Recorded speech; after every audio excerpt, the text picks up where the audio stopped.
Marcus Thompson woke to an envelope on his kitchen counter that he did not remember placing there.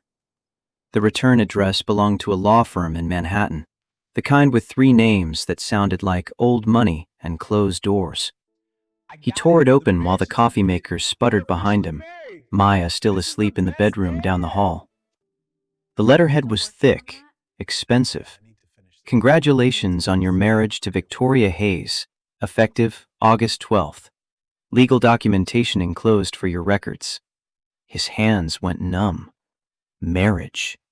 The word sat in his mouth like broken glass. He had never proposed to anyone. He had buried his wife 3 years ago and sworn off the idea of ever standing at an altar again. Yet here was a certificate bearing his signature, stamped and notarized, declaring him legally bound to a woman whose face he could barely conjure beyond a vague impression of expensive fabric and cold precision. Then the memory surfaced, fractured and uncertain. A woman in a designer coat standing in this very apartment weeks ago, her voice measured and clinical. "Marry me." He had laughed, thought it was some bizarre power play, the kind of thing rich people said to watch ordinary men squirm. He remembered throwing out a sarcastic response, something dismissive, and then signing papers she claimed were scholarship extensions for Maya, insurance forms, standard donor program documentation that would secure his daughter's education through high school.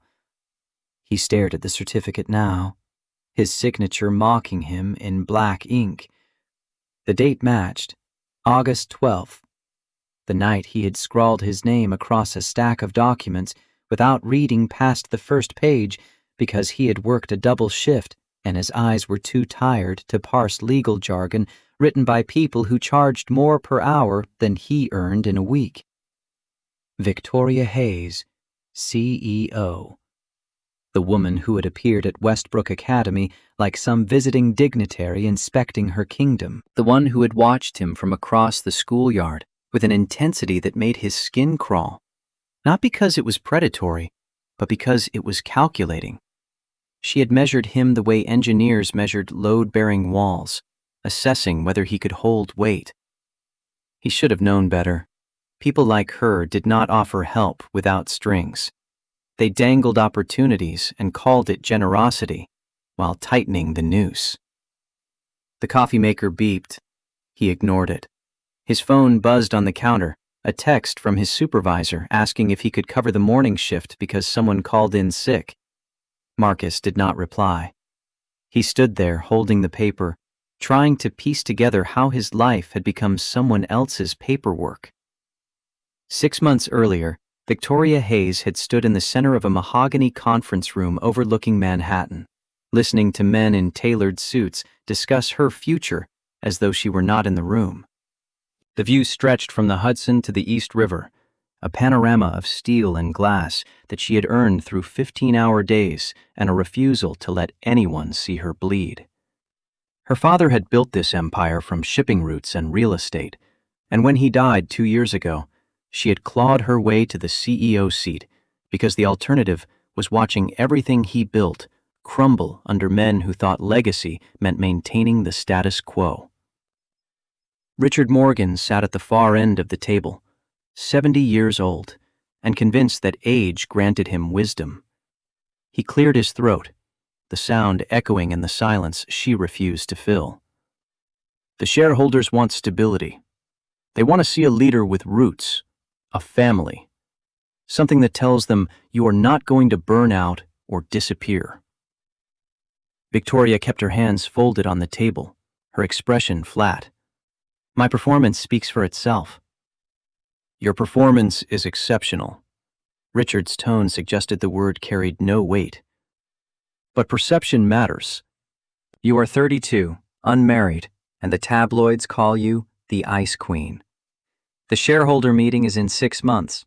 If you do not present a more stable image by then, the board will have to reconsider your position. She did not flinch. Reconsider was corporate speak for removal.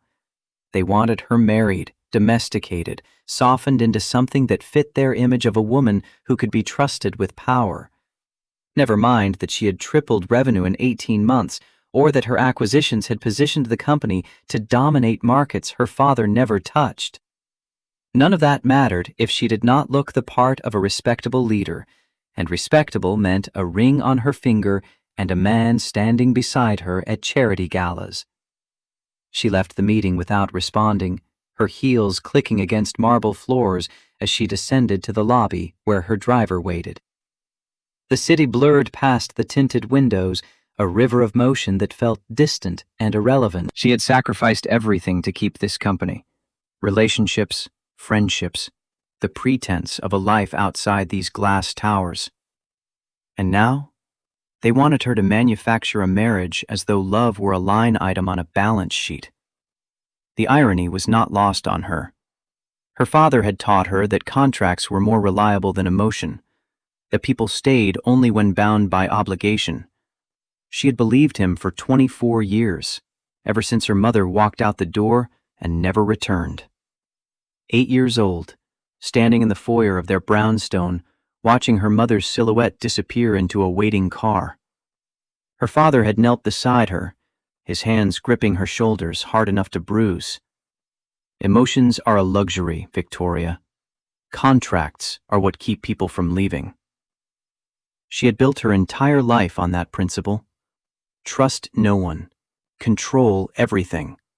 Sign nothing that did not favor you. And now the board wanted her to hand over control of the most intimate part of her existence to a stranger who would inevitably disappoint her, unless she chose someone who could not.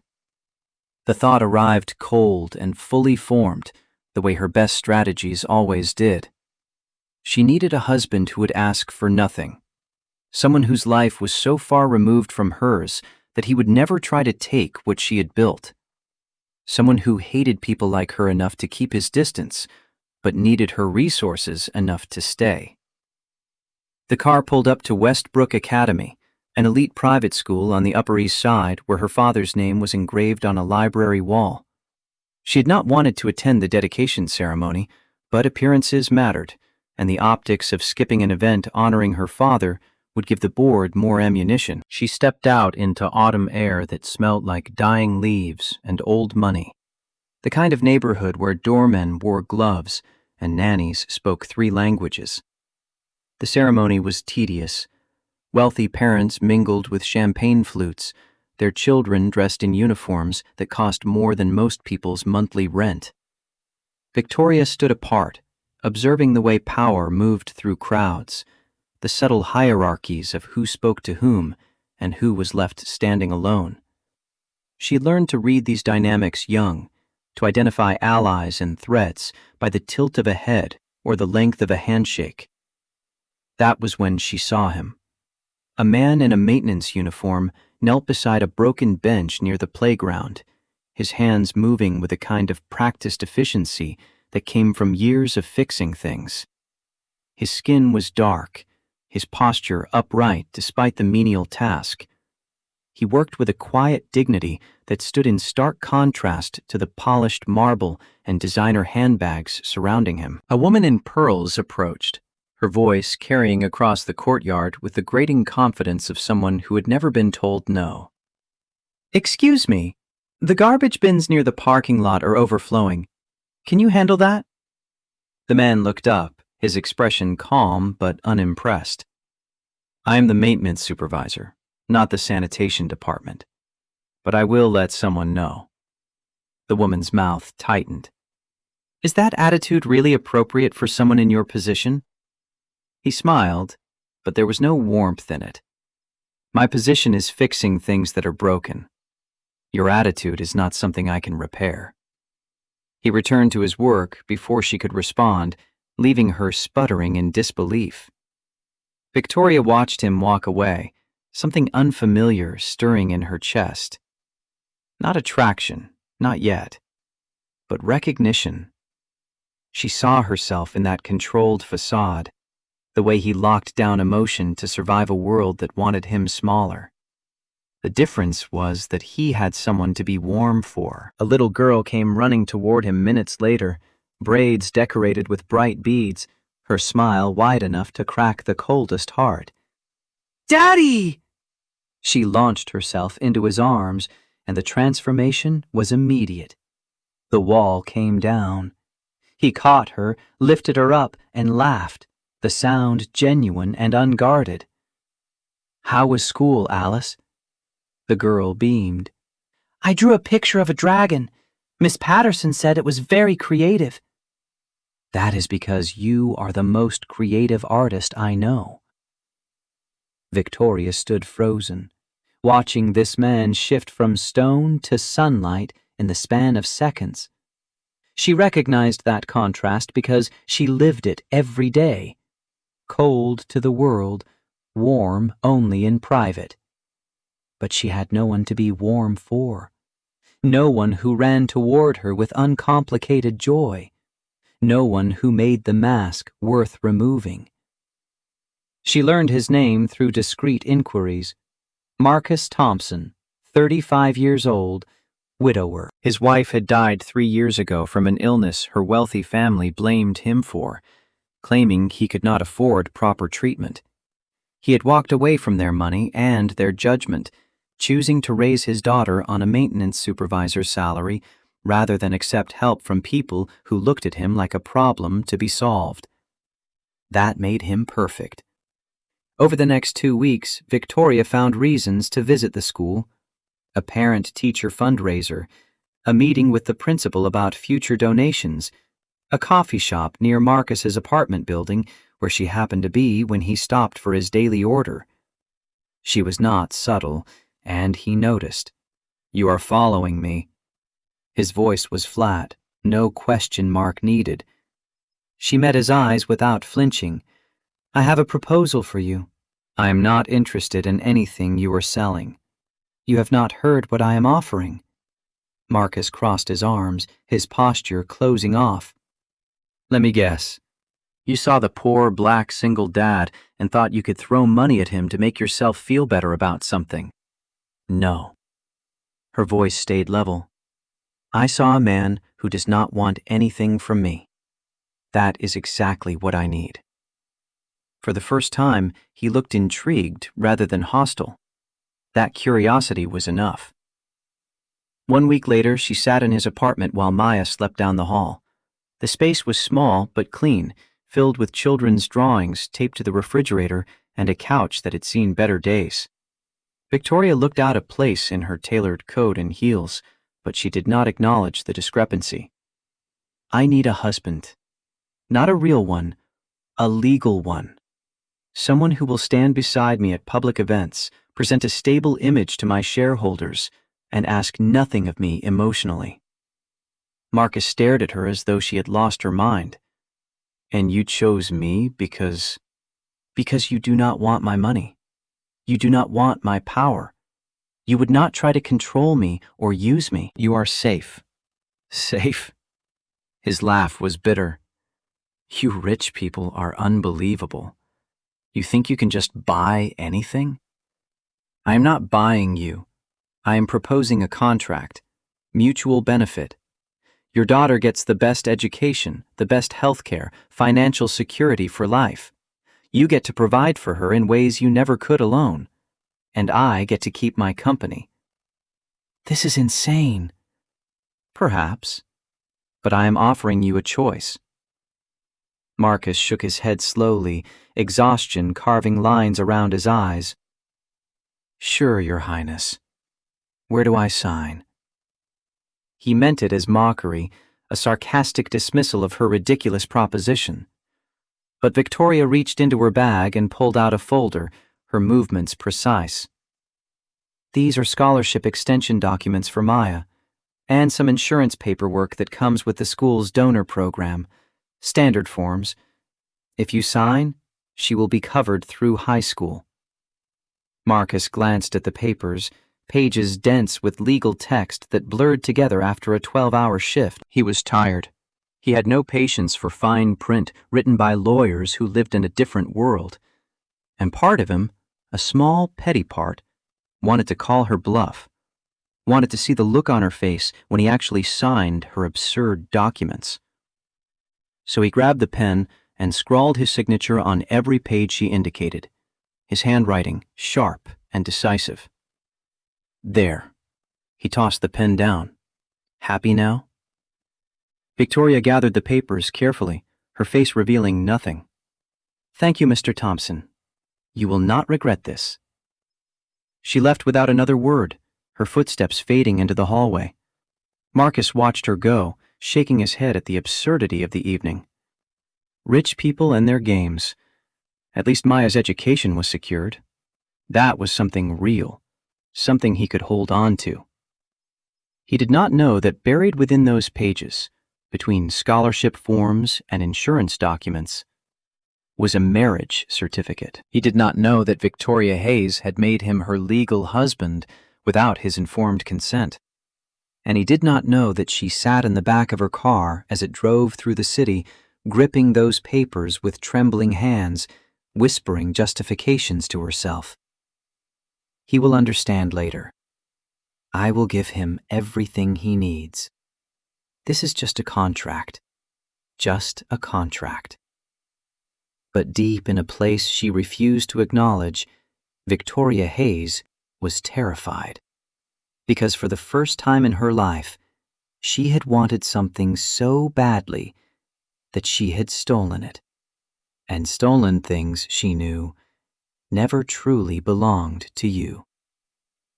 In the weeks that followed, small changes began appearing in Marcus Thompson's life, like watermarks bleeding through paper. Maya came home one afternoon announcing that she had been moved to the advanced reading group, her teacher praising her comprehension skills. A week later, the leaky faucet in their bathroom was fixed by a plumber who claimed the building had hired him for routine maintenance. Then Marcus received a letter informing him that he had been promoted to facilities manager, a position that came with a significant raise and health benefits he had never been able to afford. He knew none of this was coincidence.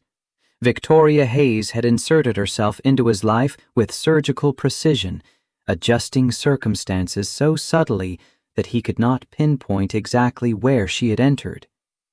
She appeared at the school more frequently now, always with a reason. A meeting with the principal, a tour for potential donors, a casual visit to check on the library renovation, and somehow every visit ended with her standing near the playground, watching Maya from a distance. Maya noticed. Daddy, why does that lady keep looking at me? Marcus glanced up from the math worksheet spread across their kitchen table. What lady? The pretty one with the serious face. She was at school again today. Did she talk to you? No, she just watched, like she wanted to say something, but did not know how. Marcus felt something tighten in his chest, a pressure that had nothing to do with concern and everything to do with anger. He did not like being watched. He did not like people hovering around his daughter as though they had some unspoken claim, and he especially did not like Victoria Hayes acting as though she owned pieces of his life without asking. The next time he saw her at the school, he caught her near the parking lot, his approach deliberate enough that she could not pretend not to notice. What exactly are you doing? Victoria turned, her expression as unreadable as always. I do not know what you mean. The promotion, the repairs, Maya's class change. You think I do not notice? Those are all things you deserve. I simply made sure the right people noticed your qualifications. I did not ask for your help. No, you did not. She met his eyes without flinching. But Maya benefits. Is that not what matters? Marcus wanted to argue. He wanted to tell her that he had survived 3 years without charity from people who looked down on him, that his daughter was thriving because of his work, not her money. But he thought of Maya's smile when she talked about her new reading group, the relief he felt when the medical bills stopped piling up, and the words died in his throat. Stay away from my daughter. His voice dropped low, a warning. Whatever game you are playing, she is not part of it. Victoria simply nodded. As you wish, Mr. Thompson. But she did not stop. 1 month after Marcus signed those papers, a photograph appeared on a gossip website. The image showed Victoria Hayes standing outside Westbrook Academy, holding Maya's hand as they walked toward a black car.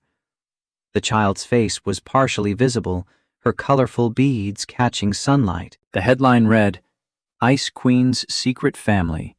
CEO Spotted with Mystery Child."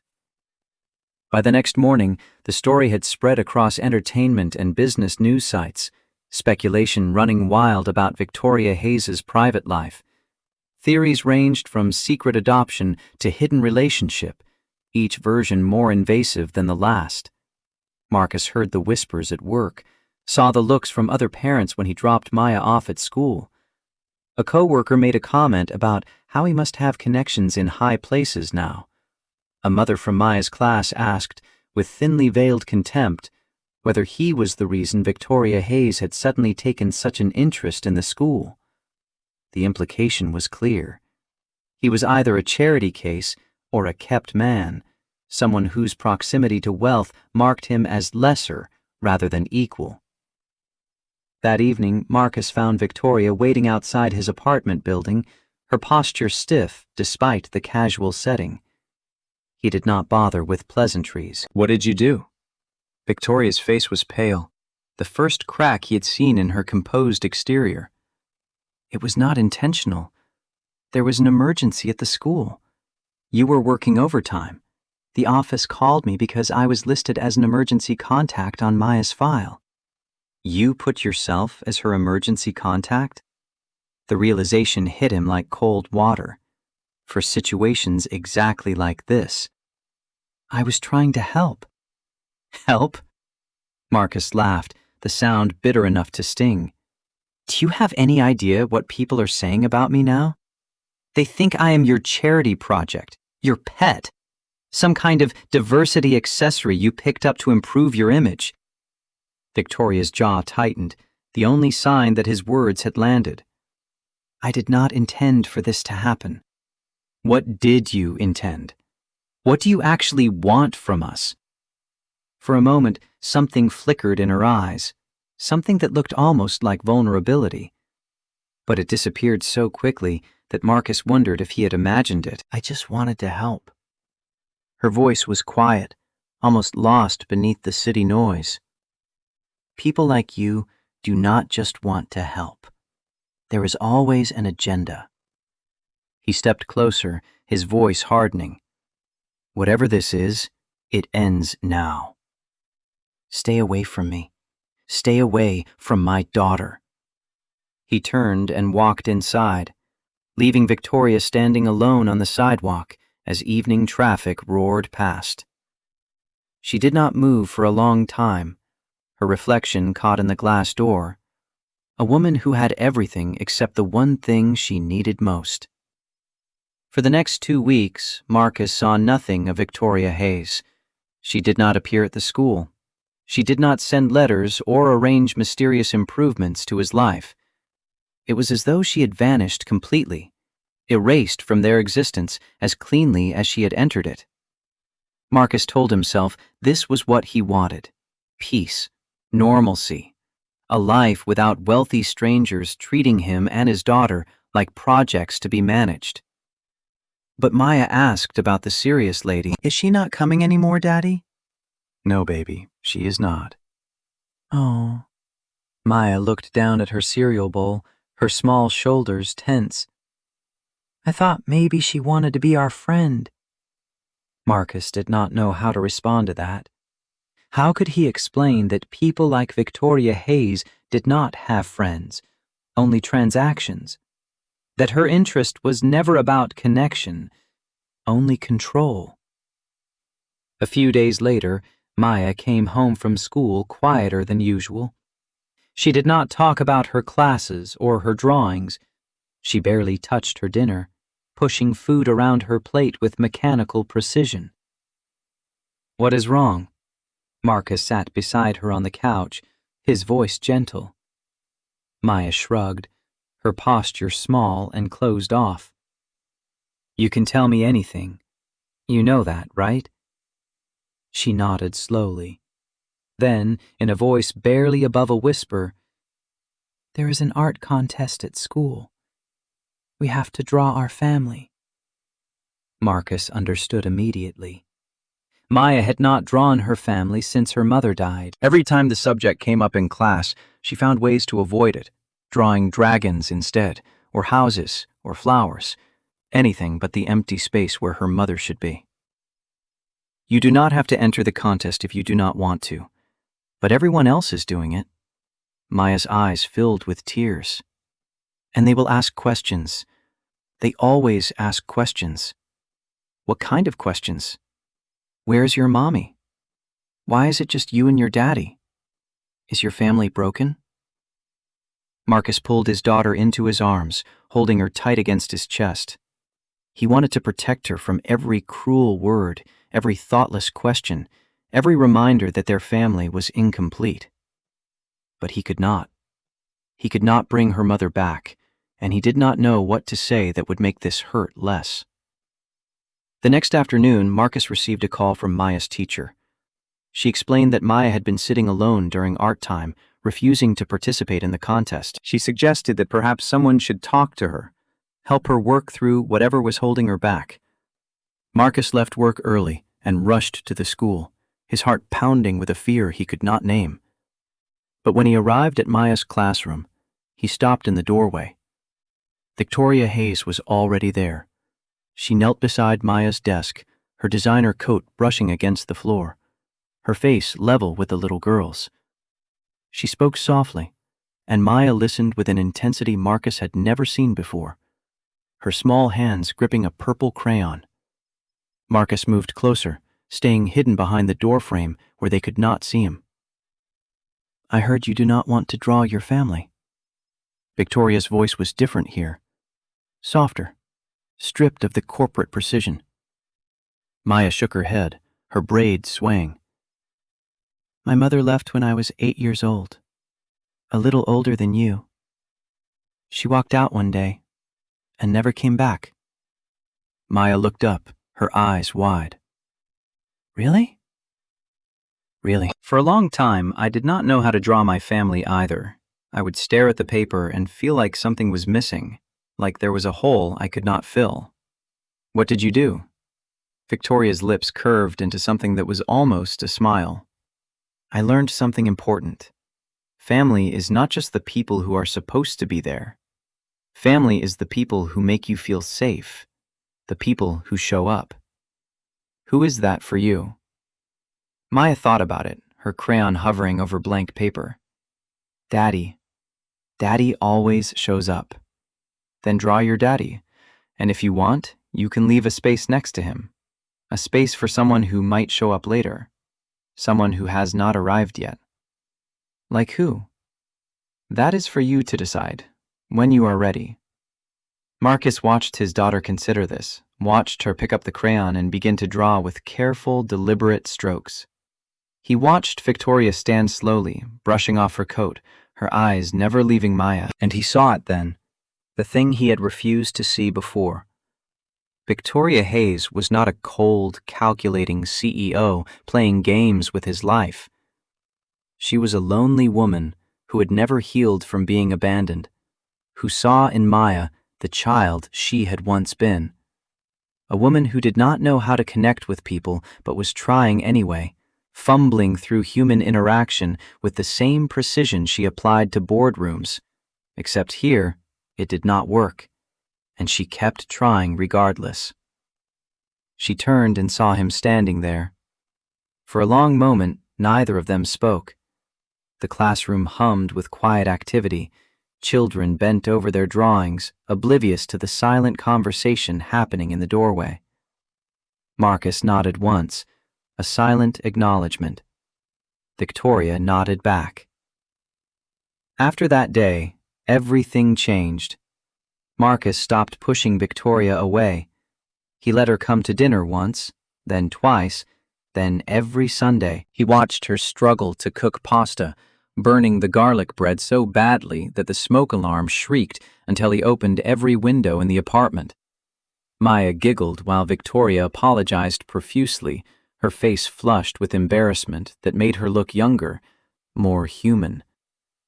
He watched her read bedtime stories in a voice so stiff it sounded like a corporate presentation, each word carefully enunciated as though she were addressing a room full of investors. Maya corrected her gently, showing her how to do the character voices, and Victoria tried, her attempts awkward but earnest. She was terrible at being normal. She did not know how to relax. She analyzed everything, planned every interaction, controlled outcomes with the same intensity she brought to business deals. But she kept trying, showing up week after week despite her obvious discomfort. And that persistence meant something Marcus had not expected to value. He found himself thinking about her at odd moments, wondering what she was doing in that enormous penthouse, whether she was lonely, whether anyone ever saw her the way Maya did, not as the Ice Queen, but as someone who needed permission to be warm.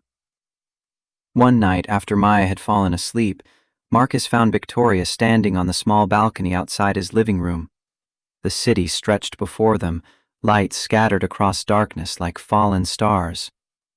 He leaned against the railing beside her, the metal cold beneath his forearms. "Why did you really choose us?" Victoria stared out at the skyline, her profile sharp against the glow. "Because you did not want anything from me. That is what you said before. But I do not think that is the whole truth." She turned to look at him, and in the dim light her eyes reflected the city, amber and gold, and something vulnerable. "You are right. It is not." "Then what is it?" Her voice dropped, barely audible above the distant traffic. "Because when I watched you with Maya, I saw something I never had." A father who loved his child without conditions, without contracts, without expecting anything in return. I did not know that kind of love existed. Marcus studied her face, the carefully constructed mask cracking to show glimpses of the woman beneath. "What about your father?" "He loved me in his way. But his way was teaching me that people leave unless you bind them with something stronger than emotion. He taught me that trust is weakness, that the only thing you can rely on is a signature on a page." She looked away. "I believed him for a long time." "And now?" She did not answer immediately. When she did, her voice was barely above a whisper. "Now I am not sure what I believe." They stood together in silence, the space between them charged with something neither was ready to name.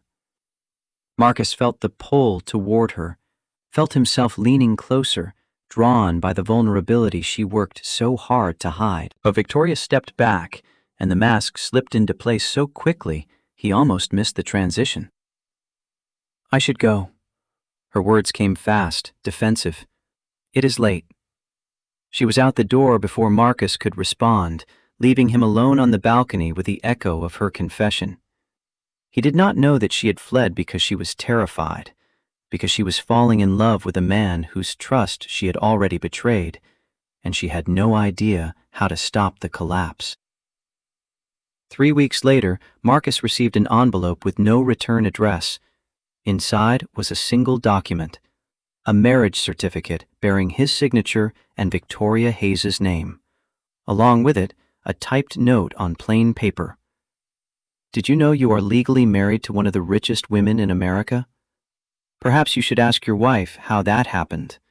A friend who thinks you deserve the truth." Marcus would later learn that the sender was a business rival of Victoria's, someone digging into her personal life for weaknesses to exploit. But in that moment, none of that mattered. He stared at the document for a very long time, his signature mocking him in black ink. The date matched the night he had signed those papers in his apartment, the papers he thought were for Maya's scholarship. Everything became horrifyingly clear.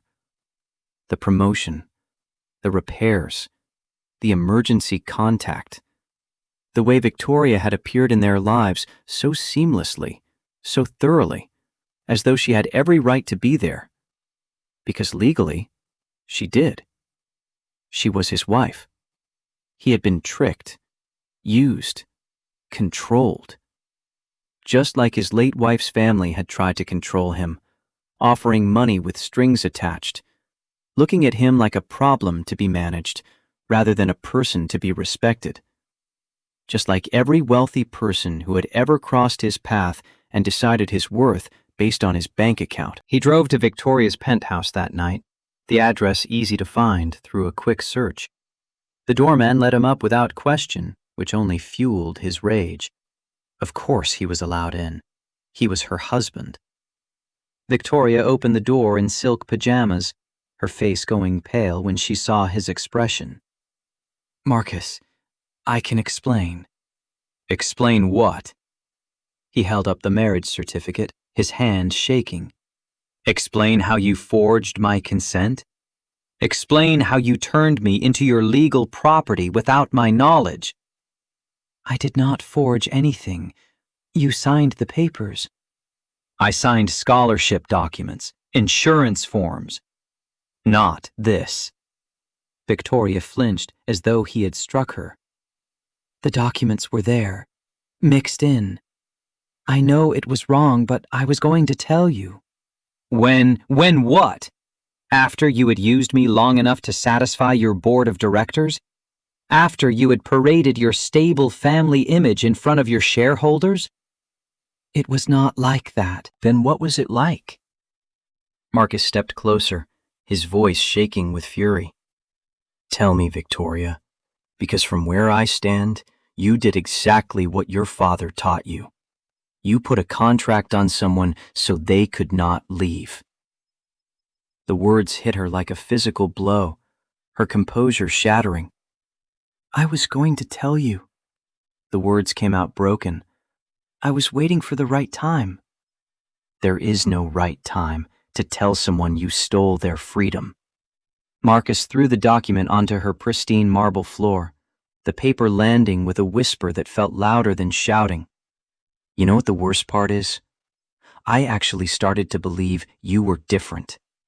I started to think maybe you understood what it felt like to be dismissed and overlooked and treated like you did not matter." His voice cracked. "My wife's family looked at me and saw a problem to be managed, and now you have done the same thing. Wrapped it in nicer packaging, but it is the same. I am not a person to you. I am a solution." Victoria's eyes filled with tears. "That is not true. I love—" "Do not." Marcus held up his hand, his voice hard enough to cut. "Do not say that word. You do not know what it means."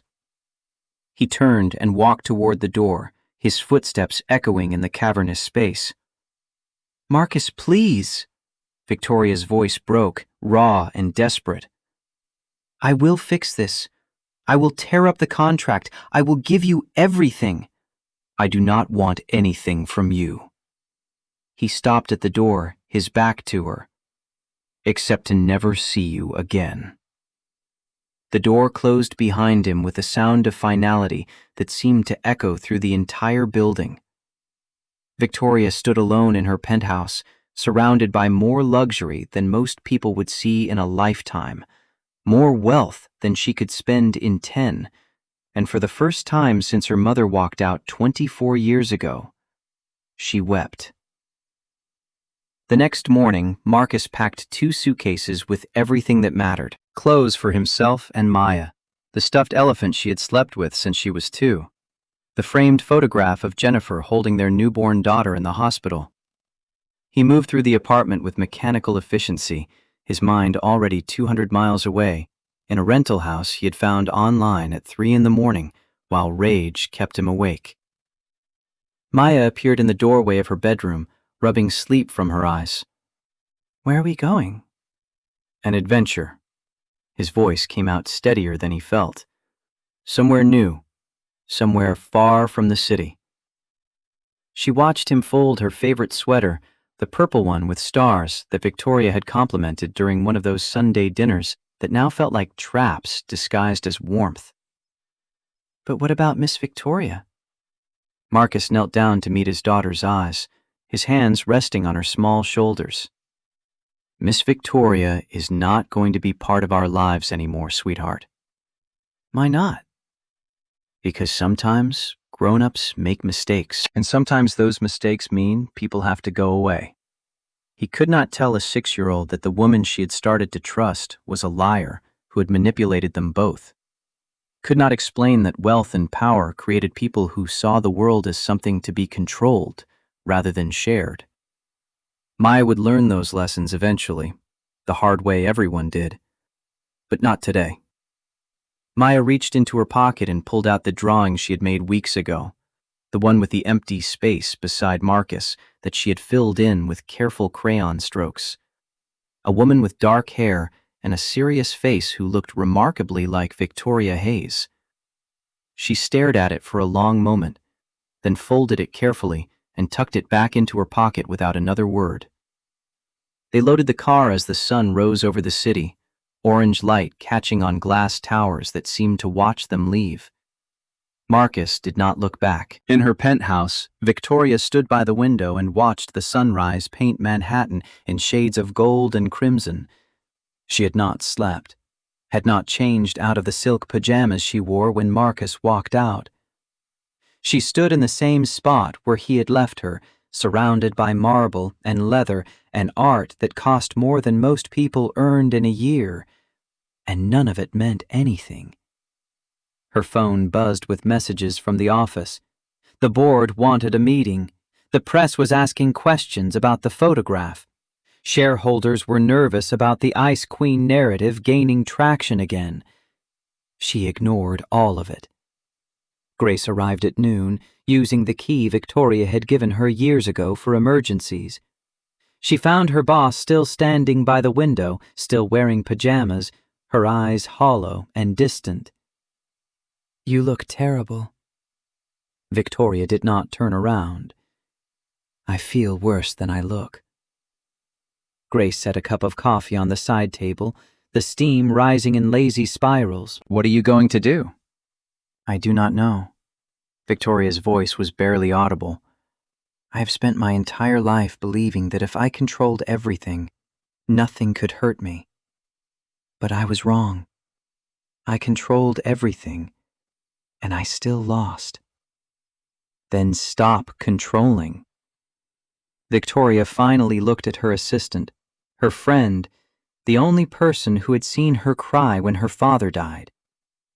"Stop controlling?" Grace sat down on the leather couch, her expression patient.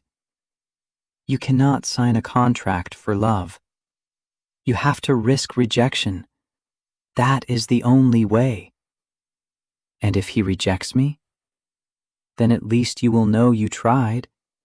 At least you will know you gave him a real choice, not a forged one." Victoria thought about those words long after Grace left. Risk rejection. Give him a real choice. It terrified her more than anything she had ever faced in a boardroom, more than the prospect of losing the company, more than the memory of her mother walking away. Because this time, she would have no one to blame but herself. For 4 days, Victoria did not leave her penthouse. She sat in the darkness of her living room, replaying every moment from the first time she saw Marcus at the school to the sound of her door closing behind him.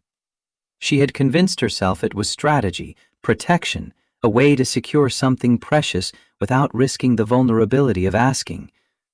But Marcus had been right. She had done exactly what her father taught her. Put a contract on someone so they could not leave, and in doing so, had become the very thing she feared most. Her mother had left because she could not breathe under the weight of her father's control, the constant surveillance disguised as care, the contracts that bound her to a man who loved her like a possession.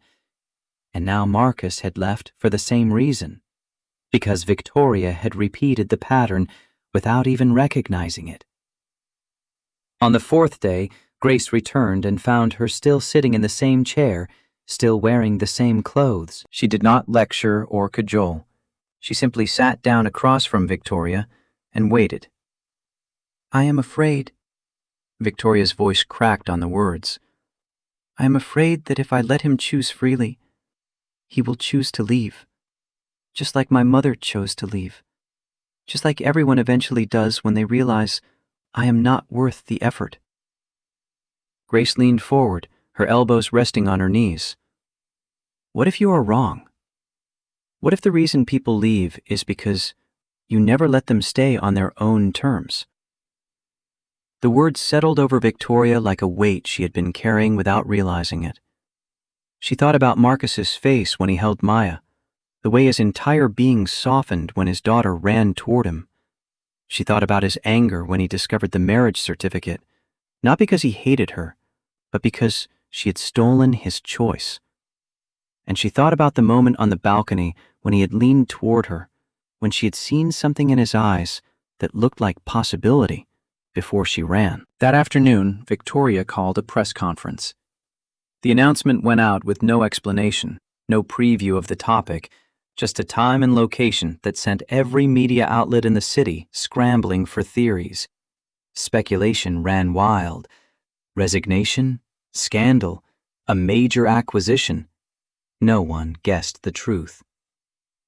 She stood before the cameras in a simple black dress, no power suit, no perfectly styled hair, just herself, stripped of armor, facing the judgment she had spent her entire life avoiding. "I called this conference to make a public admission." Her voice was steady, despite the trembling in her hands. "Several months ago, I entered into a legal marriage with a man named Marcus Thompson. I did so without his full knowledge or informed consent." The room erupted in murmurs and camera flashes. Reporters shouted questions that she ignored, her focus narrowing to the words she had rehearsed 1,000 times in the dark. "I manipulated the circumstances. I buried the marriage documents among other paperwork and allowed him to sign without understanding what he was agreeing to. I told myself it was for his benefit, for his daughter's benefit. But the truth is, I did it because I was afraid. Afraid that if I asked him properly, he would say no. Afraid that if I gave him a real choice, he would choose to leave." She took a breath, her chest tight. "I was wrong. I used my power and my resources to control a man who deserved honesty and respect. And I accept full responsibility for that. I am not here to ask for sympathy or understanding. I am here to tell the truth, finally, and to accept whatever consequences follow." The questions came like a flood, voices overlapping in a cacophony of demand. She turned and walked out of the room, leaving the chaos behind her. Let them speculate. Let them dissect her mistakes and turn them into headlines. She had spent her entire life protecting her image, and now she was burning it to the ground because the alternative was living with the knowledge that she had stolen something irreplaceable. A courier delivered a package to Marcus Thompson that same afternoon. He was unpacking boxes in the rental house 200 miles from the city, trying to make the small space feel like home for Maya. The return address was Victoria's law firm. He almost threw it away unopened, but curiosity won. Inside was a single document, annulment papers, already signed by Victoria Hayes. All he had to do was add his signature, and the marriage would be dissolved, erased as though it had never existed.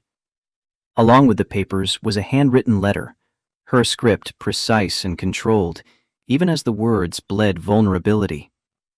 "Marcus, I do not know how to love. I only know how to control. My father taught me that emotions were weakness, that contracts were the only thing that kept people from leaving. I believed him, because believing him was easier than facing the truth. The truth is that I am terrified of being left. My mother walked away when I was 8 years old, and I have spent every day since then trying to make sure no one could ever leave me again. I built walls. I signed contracts. I held on so tightly that I crushed everything I touched. You and Maya showed me something I have never had. A home. A family.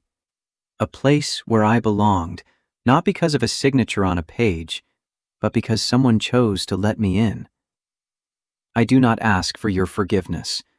I do not deserve it. I only ask for one thing. Let me learn how to do this right. If you want to end this, the annulment papers are enclosed. Sign them, and you will never hear from me again. I will not fight. I will not hold you. But if you are willing to give me one more chance, then I will ask you properly this time. No contracts, no manipulation. Just a question and your honest answer. Whatever you decide, I will respect it. Marcus read the letter 3 times, sitting alone in the rental house while Maya colored in the next room. He thought about everything Victoria had done, all the ways she had deceived him, all the reasons he had every right to sign those papers and never look back. But he also thought about the woman who had knelt on a classroom floor to comfort his daughter when he was not there, the woman who had burned garlic bread and read bedtime stories in a voice like a corporate presentation, trying so hard to be something she did not know how to be. The woman who had stood on his balcony and admitted she did not know what love looked like because no one had ever shown her. He thought about Jennifer's family, the way they had looked at him with contempt from the moment she brought him home, the way they had decided he was not worthy without ever giving him a chance to prove otherwise, how they had blamed him for her death because it was easier than accepting that illness did not care about bank accounts. He had walked away from them, swearing he would never let wealthy people define his worth again. But was that what he was doing now? Defining Victoria by her mistakes rather than her efforts to change? The question sat heavy in his chest.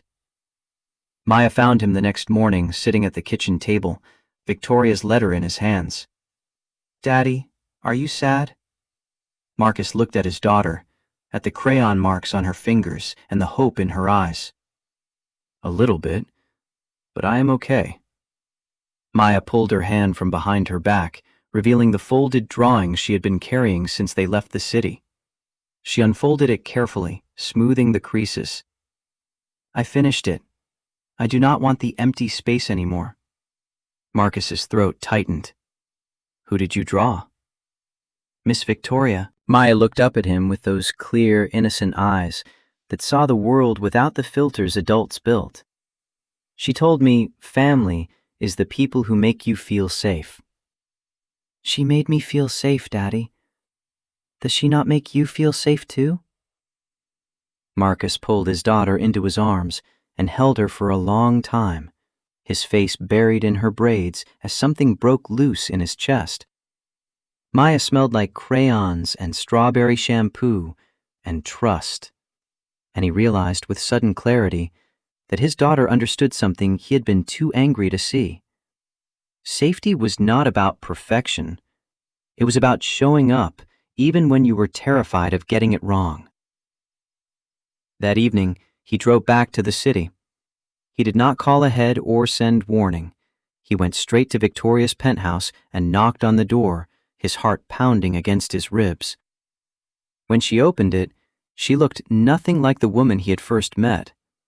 Her eyes were red, her hair loose and uncombed, no makeup to hide the evidence of tears. She wore a simple sweater and jeans, and the vulnerability in her expression was so raw it made him ache. Marcus. His name came out like a breath she had been holding for days.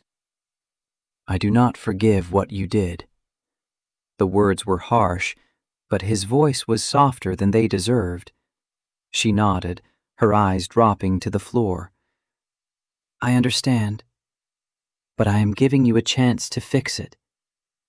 He waited until she looked up again. "Not because of the contract, not because of Maya. Because I want to." Hope flickered in her eyes, fragile and uncertain. "You want what?" "You never asked me properly." A small smile tugged at the corner of his mouth. "So ask me for real this time." Victoria's voice trembled. Marcus Thompson, do you want to stay with me? "No contracts, no conditions, just us." "That is the first time you have asked without commanding." He reached out and took her hand, her fingers cold against his palm. She laughed, the sound wet and broken and more genuine than anything he had heard from her before. And that was when Marcus kissed her, pulling her close as she collapsed against him, her arms wrapping around his waist like she was afraid he might disappear. They stood in her doorway for a long time, two people who had been taught that love was a transaction, learning what it felt like to choose each other freely. The weeks that followed were not easy. Marcus moved back to the city, but kept his own apartment, unwilling to rush into cohabitation built on a foundation that still needed repair. Victoria attended therapy, something Grace had been suggesting for years that she had always dismissed as weakness. She learned that her father's lessons about control were survival mechanisms born from his own abandonment, patterns passed down like genetic code. Marcus learned that his anger at wealthy people was armor he had built after Jennifer's family rejected him, and that Victoria's mistakes came from the same place his defenses did: fear of being discarded. They started over, slowly. Coffee dates where Victoria practiced casual conversation instead of boardroom strategy. Playground visits where Marcus watched her interact with Maya without the weight of deception between them. She was still awkward, still overthought everything, but she was trying in a way that felt authentic rather than performative. One evening, Marcus brought Maya to Victoria's penthouse for dinner. The space had changed since his last visit. Children's drawings now decorated the refrigerator alongside expensive art.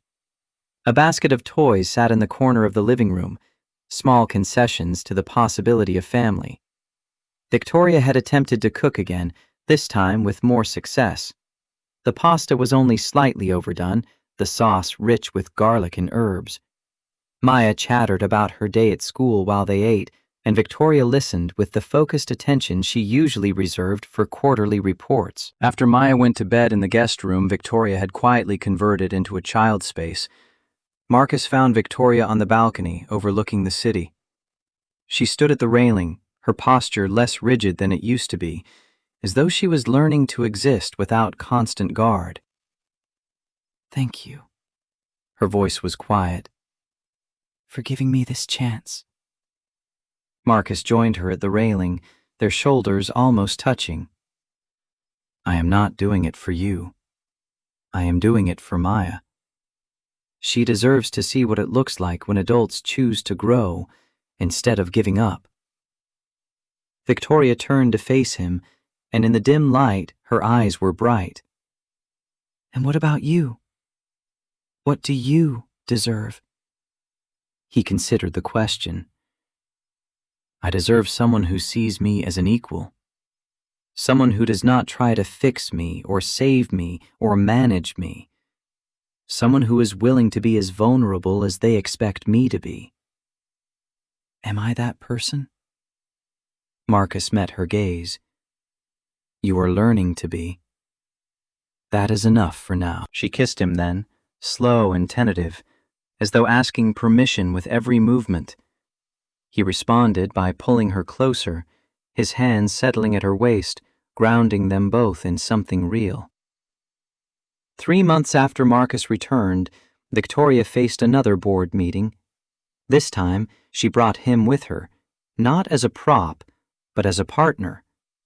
They sat together in the conference room while Richard Morgan and the other board members reviewed quarterly numbers that exceeded projections by significant margins. When the formal agenda concluded, Richard cleared his throat. There's been considerable interest in your personal situation. The press conference generated substantial media attention. I am aware. Victoria's voice was calm. The shareholders appreciate transparency. Richard's expression was unreadable. And the stability you have demonstrated in managing both the company and the recent publicity suggests strong leadership under pressure. Marcus watched Victoria's face, saw the slight tension in her jaw as she waited for the other shoe to drop. But Richard simply nodded. "We are satisfied with your performance as CEO. There will be no vote to reconsider your position." After the meeting, Victoria walked Marcus to the elevator, her hand finding his. "I did not expect that." "You earned it. Not by manufacturing a marriage, but by telling the truth when it cost you everything." The elevator doors opened and they stepped inside. As the doors closed, Marcus pulled her close, his forehead resting against hers. "You know what I realized? Risk is the only currency that matters. You cannot buy trust. You can only offer yourself and hope the other person chooses to stay." Victoria's arms wrapped around him, her voice muffled against his shoulder. "I choose to stay, and I choose to let you." That night, Marcus brought Maya to the penthouse for what had become their regular Friday dinner. But this time Victoria had a surprise. She led them to the guest room that had been transformed into Maya's space and opened the closet to reveal a canvas propped against the wall. It was a painting, abstract but recognizable, showing 3 figures: a man, a woman, and a child. The style was crude, the proportions off, but the emotion was clear. A family. "I took an art class." Victoria's voice was uncertain. "The instructor said I should paint what I wanted most. So I painted this." Maya stared at the painting, her eyes wide. "That is us. That is us." Victoria knelt beside her. "If you want it to be." Maya threw her arms around Victoria's neck, and Marcus watched his daughter embrace this woman who had lied and manipulated her way into their lives, but was now fighting to earn the right to stay. Victoria held Maya like she was made of glass, her eyes meeting Marcus's over the child's shoulder. In that moment, Marcus understood that forgiveness was not about forgetting the harm. It was about choosing to build something new on top of the rubble. Victoria would always carry the guilt of what she had done. He would always carry the anger of how it began. But they could choose to carry those things together, to let them inform without defining. 2 weeks later, Maya brought home another drawing from school.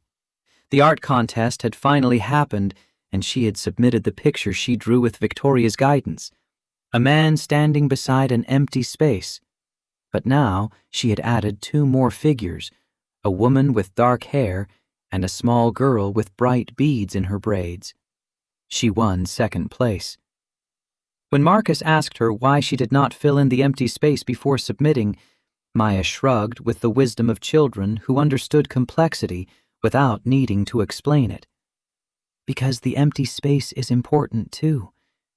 It shows where we started." That night, after Maya was asleep, Marcus and Victoria sat on her balcony overlooking the city that had witnessed their collision and tentative rebuilding.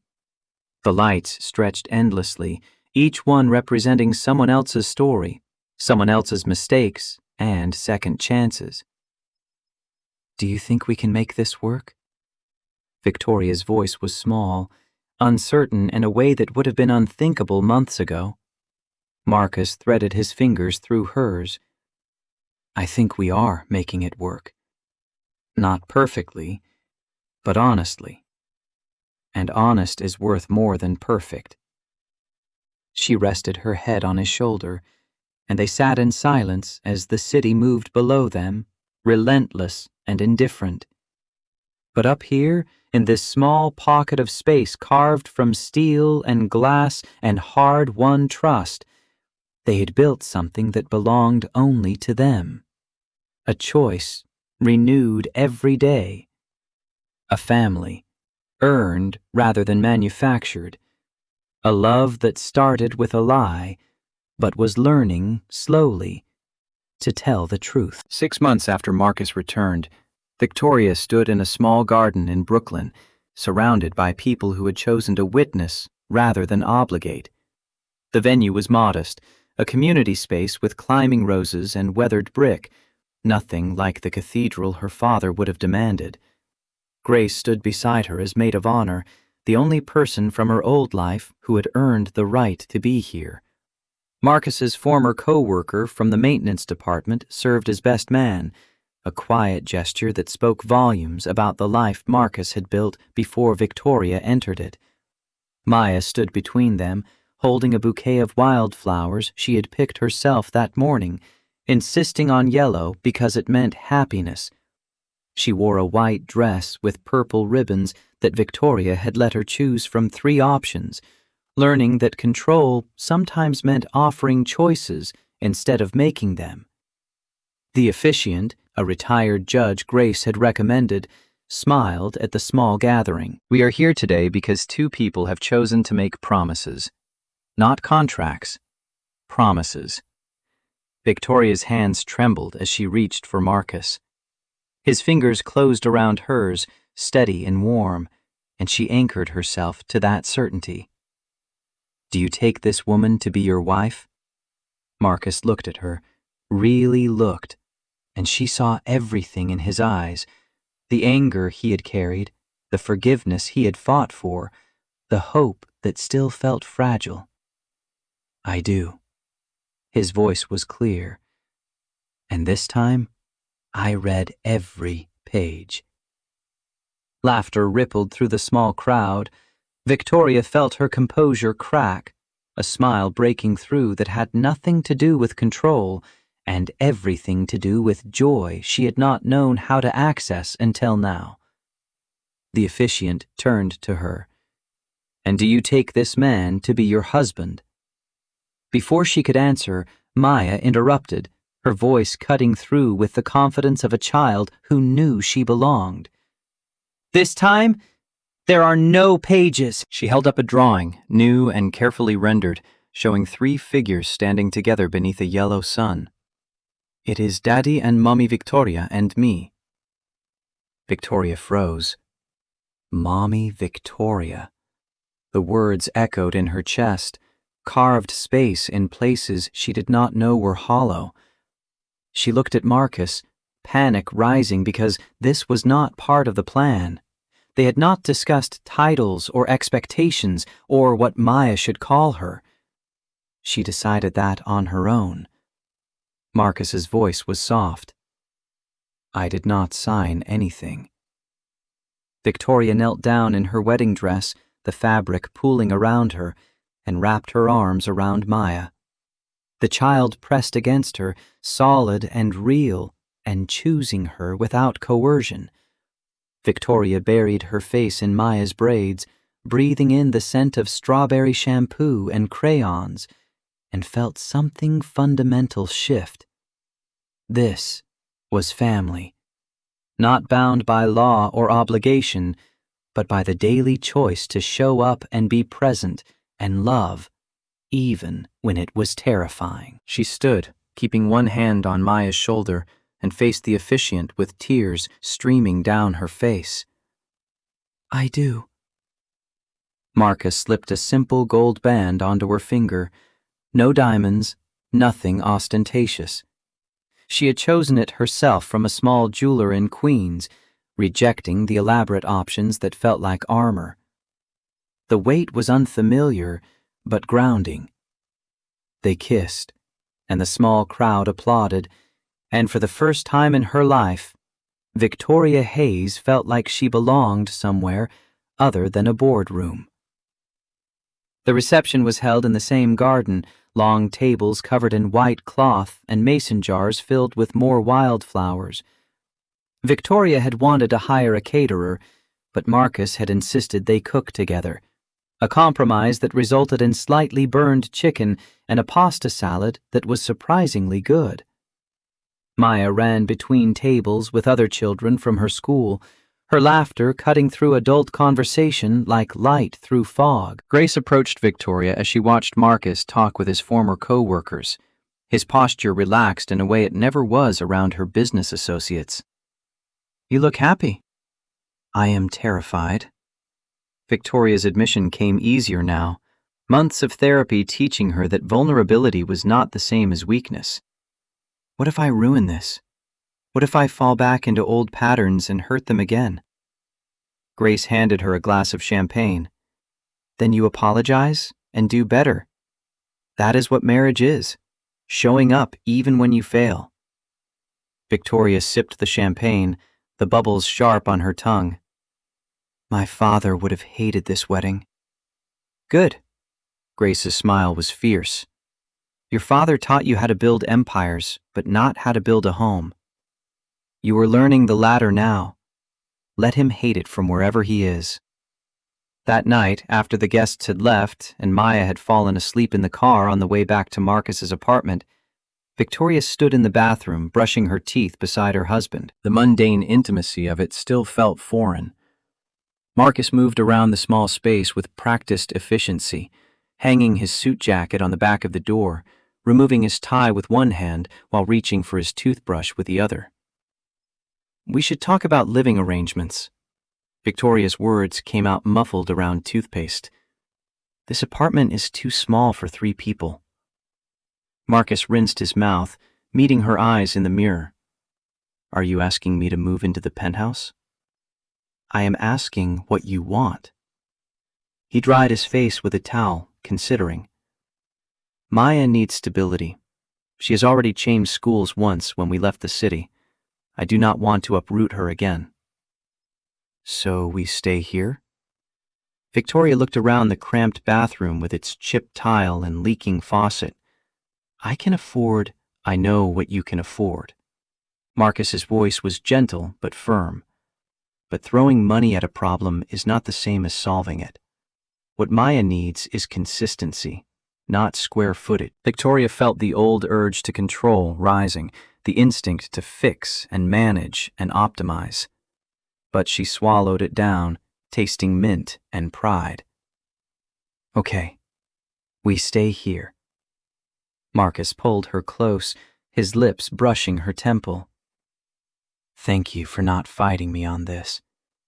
I am learning. She pressed her face against his chest, listening to his heartbeat. It is harder than I expected. Most worthwhile things are. They moved to the bedroom, a space that now held Victoria's clothes hanging beside Marcus's worn shirts, her expensive skincare products lined up next to his drugstore deodorant. The contrasts were stark, reminders that they came from different worlds that did not naturally intersect. Marcus pulled back the covers and climbed into bed, patting the space beside him. Victoria joined him, still uncomfortable with the intimacy of shared sleep. She had always slept alone, even during business trips when hotels offered king beds and luxury suites. Sleeping beside someone required trust she was still building. Can I ask you something? Her voice was quiet in the darkness. Anything. Do you think about Jennifer? When you look at me, do you compare? Marcus was silent for a long moment, and Victoria regretted the question. But then his arm tightened around her waist, pulling her back against his chest. I think about her every day. She was my wife for 6 years. She gave me Maya. I will always love her. Victoria's throat constricted. That is not what I wanted to hear. I am not finished. His breath was warm against her neck.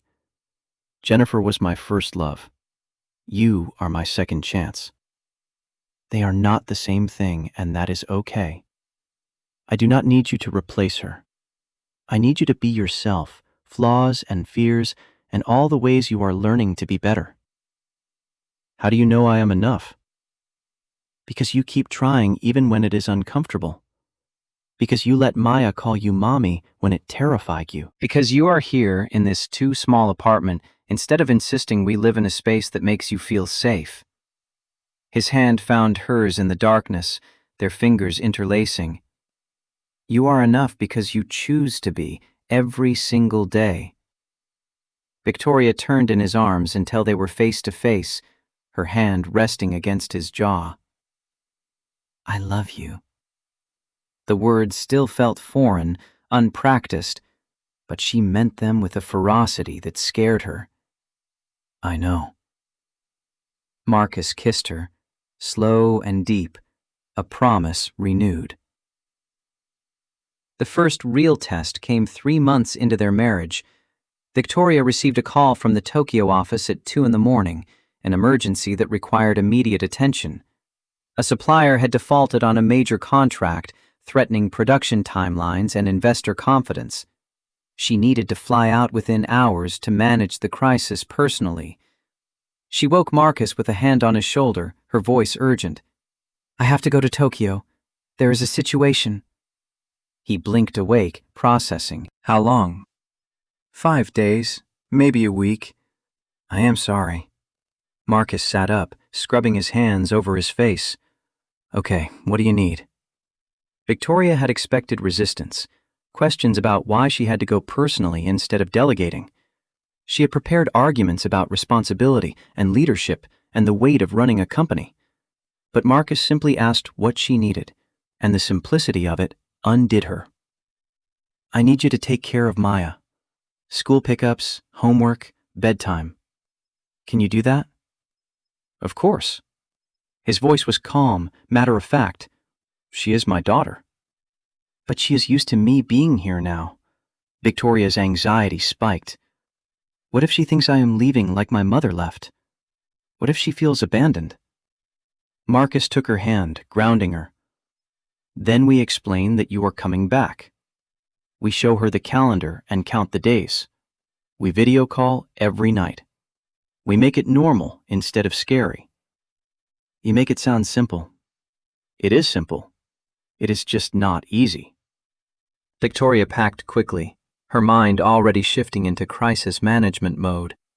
But as she was about to leave, she stopped by Maya's room. The child was asleep, her breathing deep and even, one hand clutching the stuffed elephant Marcus had given her years ago. Victoria knelt beside the bed, brushing a braid away from Maya's face. I will come back. The whisper was as much for herself as for the sleeping child. I promise I will come back. At the airport, Grace met her at the gate with files and briefing documents. The situation was worse than initial reports suggested. The supplier had not just defaulted, but had gone bankrupt, leaving them scrambling to find alternatives mid-production cycle. Victoria's mind raced through solutions, calculating costs and timelines and damage control strategies. But beneath the analytical thinking, a new current ran. She thought about Maya waking up to find her gone, about whether Marcus would remember that she liked her toast cut diagonally, about missing bedtime stories and Friday dinners and all the small rituals they had built. On the plane, she texted Marcus, "Make sure she knows I am coming back." His response was immediate. She knows. We love you. The words settled into her chest, a warmth she carried through 14-hour flights and tense negotiations in boardrooms that smelled like green tea and desperation. She video called every night, watching Maya's face light up on the screen as she showed off drawings and reported on her day. Marcus stayed in the background, his presence steady, never demanding attention, but always there. On the 4th day, Maya asked, "When are you coming home, Mommy?" The title still caught Victoria off guard, still made her chest tight with responsibility and fear. 2 more days, sweetheart. I promise. Do you promise, or just regular promise? Victoria glanced at Marcus's face in the corner of the screen, saw his slight nod of encouragement. I promise, the kind you cannot break. Maya seemed satisfied with this. Okay, but you have to bring me something from Japan. Despite everything, the exhaustion, the pressure, the weight of decisions that affected thousands of jobs, Victoria laughed. Deal. She returned to New York with a Hello Kitty backpack for Maya and a resolve that felt new and fragile.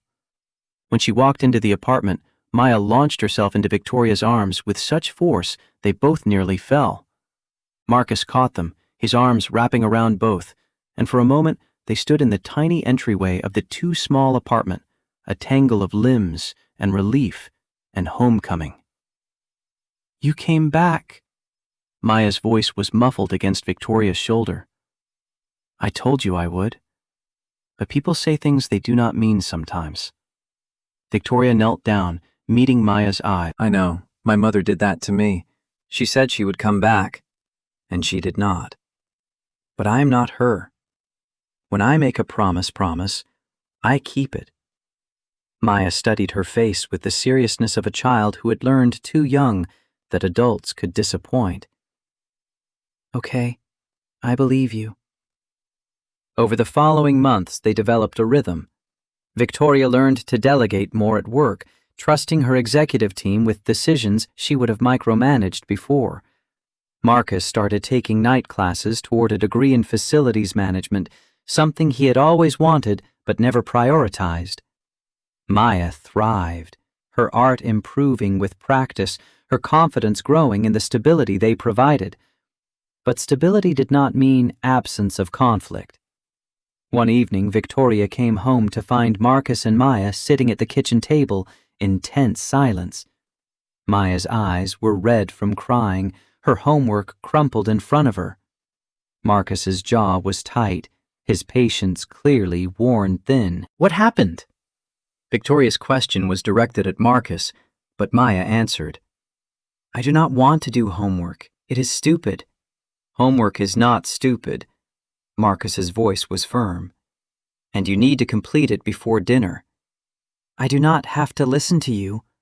Maya's words came out defiant, testing boundaries the way children do when they feel safe enough to push. Victoria saw Marcus flinch, saw the old wound of not being enough for Jennifer's family reflected in his daughter's rejection. She sat down at the table, her voice calm. "Maya, that was unkind." "But he is not my real dad." The child's logic was devastating in its simplicity. "My real dad would not make me do homework I hate." Victoria's chest constricted.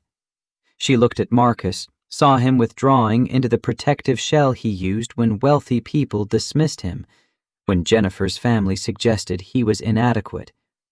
She had to fix this, but not by taking over, by supporting. "Your dad is very real." Victoria kept her voice gentle. "He is the person who gets up with you every morning, who makes sure you eat breakfast, who reads you stories even when he is tired. That is what makes someone a real parent. Not biology. Choice." Maya's lower lip trembled. "But why is homework so hard?" And there it was, beneath the defiance. Fear of failure, frustration at struggle, the vulnerability of being 7 years old and overwhelmed. Victoria pulled Maya into her lap, feeling the small body relax against her.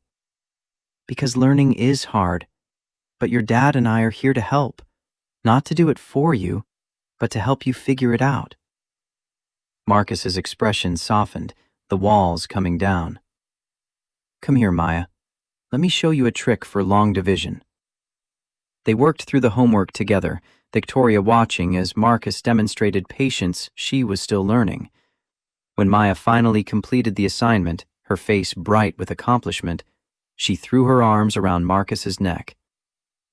"I am sorry I said you're not my real dad." "I know, baby. I know." That night, after Maya was asleep, Victoria found Marcus on the fire escape, staring at the city lights. She climbed through the window to join him, the metal grating cold beneath her. "Are you okay?" Marcus did not look at her.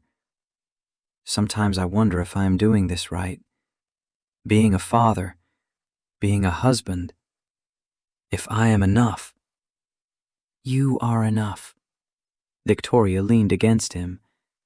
Maya was testing boundaries. Children do that when they feel safe. It means she trusts you enough to push. What if I fail her? What if I cannot give her everything she needs? "Then we fail her together." Victoria's hand found his. and we get back up and try again. That is what parents do. Marcus turned to face her, his eyes searching. When did you become the wise one? When I stopped trying to control everything and started trusting that we could figure it out as we go. He kissed her then, urgent and desperate, and they made their way back inside, leaving the city to spin without them, while they reminded each other that love was built in moments like these. Not the grand gestures, but the quiet choice to stay when staying was hard. A year into their marriage, Victoria received an invitation to speak at a women's leadership conference in Chicago. The organizers wanted her to discuss overcoming adversity in male-dominated industries, building companies from inheritance, navigating public scrutiny. She almost declined, but Grace convinced her to accept. You have a story worth telling, not the sanitized version you used to present, but the real one, the mistakes, the redemption, the learning. I do not know if I can talk about Marcus and Maya publicly. Victoria's anxiety spiked at the thought of exposing their private life to analysis and judgment. What we have feels too fragile to put on display. Then talk about yourself. About the woman who thought contracts could replace connection. About what you learned when that failed. Victoria prepared her speech in the apartment while Marcus made dinner and Maya did homework at the table. She wrote and rewrote, trying to find words that felt honest without being exploitative. Marcus read drafts, offering feedback that surprised her with its insight. This part about your father, you make it sound like his lessons were purely negative, but they also taught you strength and resilience. Maybe acknowledge the complexity. She revised, adding nuance, until the speech felt true rather than performative. In Chicago, she stood before 300 women in a hotel ballroom that smelled like coffee and ambition. She wore a simple navy suit, no power shoulders, no armor, just herself. I was taught that emotions were luxury, that contracts kept people from leaving. I built my entire life on those principles, and I nearly destroyed the best thing that ever happened to me because I could not distinguish between protection and control. She told them about the marriage certificate, about Marcus's anger, about the press conference where she admitted her mistakes publicly. She told them about learning to ask instead of command, about the daily practice of vulnerability that still felt unnatural. I am not here to tell you how to succeed. I am here to tell you that success without connection is just expensive loneliness, and that the bravest thing I ever did was not building a company. It was admitting I did not know how to love and asking someone to teach me. The applause was thunderous, but more importantly, women approached her afterward with their own stories of isolation and learning, of mistakes and redemption. Victoria listened, really listened, and realized that her vulnerability had given others permission to be human. On the flight home, she texted Marcus, "I miss you both." His response came with a photo attached. Maya asleep on the couch, her homework spread around her, Marcus's hand resting protectively on her shoulder. "We miss you too. Hurry home." Victoria stared at the photo, memorizing details. This was her family. Not perfect, not easy, but chosen and real and worth every uncomfortable moment of growth. When she arrived at the apartment near midnight, exhausted from travel, she found Marcus still awake. He pulled her into the bedroom, helping her out of her suit, his hands gentle and familiar. "Maya drew you something. It is on the fridge." Victoria went to look, still in her slip and stockings. The drawing showed 3 figures holding hands beneath a house with a smoking chimney. The sky was filled with stars that looked like yellow flowers. At the bottom, in Maya's careful printing, "Our family." No empty spaces. She stood there for a long time, this woman who had once measured worth in profit margins and shareholder value, and felt something fundamental settle. She had spent her entire life trying to prevent loss through control. But real security came from building something strong enough to withstand loss without shattering. Marcus appeared behind her, his arms wrapping around her waist. She is getting better at drawing people. She is getting better at trust. Victoria turned in his arms. We all are. The seasons changed. Spring brought Maya's 8th birthday, a small party in the apartment with too many children and too much cake. Summer meant weekends in Prospect Park, teaching Maya to ride a bike while Victoria ran alongside, terrified and exhilarated. Fall arrived with school concerts, where Maya played a very enthusiastic, if not entirely accurate, violin solo, and Victoria cried in a way she never had before, overwhelmed by the privilege of witnessing this child grow. Winter brought their 2nd anniversary, which they celebrated quietly at home after Maya went to sleep. Marcus cooked the same pasta that Victoria had burned on their first attempted dinner together, and they ate by candlelight in the small kitchen that no longer felt cramped but cozy. Do you ever regret it? Victoria's question was soft. Forgiving me? Staying? Marcus set down his fork, reaching across the table for her hand. Every relationship requires forgiveness. The difference is whether the person is worth the effort of forgiving. And am I? You are worth it every day you choose to be better than you were yesterday. Victoria stood and moved around the table to sit in his lap, her arms wrapping around his neck. I choose it every single day. He kissed her, deep and slow, and they made their way to the bedroom, leaving dishes for morning and obligations for tomorrow. Tonight was theirs, a celebration of survival and choice, and the stubborn refusal to let fear win. Later, lying in the darkness with Marcus's heartbeat steady beneath her ear, Victoria thought about the woman she had been 2 years ago. That woman had believed control was safety, that isolation was protection, that love was a weakness to be avoided. She had been wrong about everything. But being wrong had led her here, to this too small apartment with chipped tile and leaking faucets, to this man who had taught her that trust was built through consistency rather than contracts, to this child who called her mommy without hesitation. Being wrong had led her to a life that felt real instead of performed. In the morning, Maya would wake them too early, demanding pancakes and attention. Victoria would burn the first batch while Marcus laughed and showed her again how to tell when the batter was ready to flip. They would eat together at the small table, arguing gently about whether chocolate chips counted as a fruit serving, and Victoria would leave for work knowing she had a place to return to that wanted her not for what she provided, but for who she was becoming. This was family, messy and imperfect and built on the rubble of mistakes, but it was theirs, chosen freely and renewed daily, and that made it worth every uncomfortable moment of growth. Victoria closed her eyes, Marcus's breathing evening out as he fell asleep. Tomorrow would bring new challenges, new opportunities to fall back into old patterns or choose differently. But tonight, wrapped in the warmth of the family she had nearly lost, she let herself rest. She was home.